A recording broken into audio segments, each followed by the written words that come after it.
Welcome to Expert Answers. We get asked the question, do I have to have a solicitor or a barrister go to court?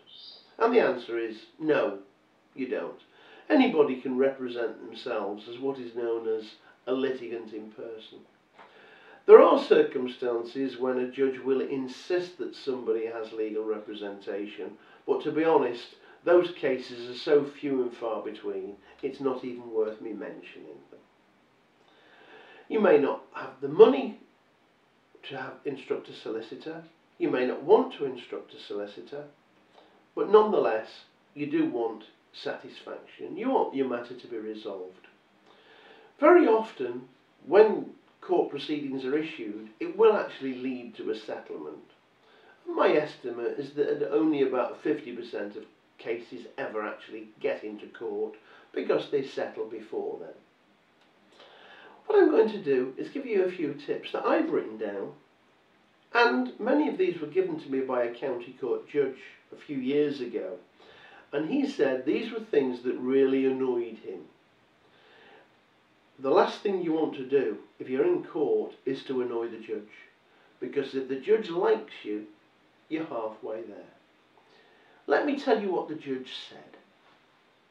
Call the judge sir or ma'am or madam, depending on when it's a man or woman, of course. When you go into the court, acknowledge the judge's presence. Say good morning, good afternoon. Wait until you're asked to sit down, and then sit down. Just don't sit down as it is. The judge will look at you and say, please sit down. When you're going through the case with the judge, and the judge is reading, don't give a running commentary. The judge can't read and listen to you at the same time. By the same token, if your other side, if whoever it's on the other side that you're suing or who's suing you is saying something, don't interrupt. Don't interrupt the other side. Don't give a running commentary. If there's something that you don't agree with that is said, make a little note and raise the issue afterwards. Don't interrupt the judge either. Make sure all your paperwork and your witness statements is in good order and it's easy to read and you know where it is. Make sure that the court's got a copy, the judge has a copy, and make sure the other side's got a copy.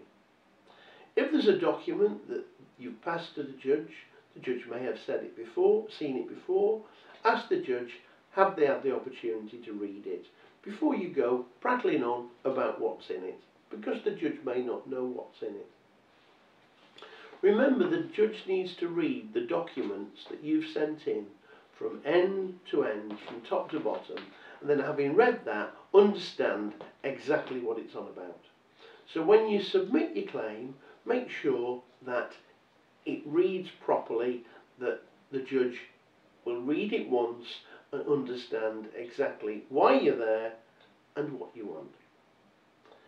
I know it's common sense, but you'd be amazed how many people, including solicitors and barristers, simply don't follow common sense. Expert Answers, legal advice in a click.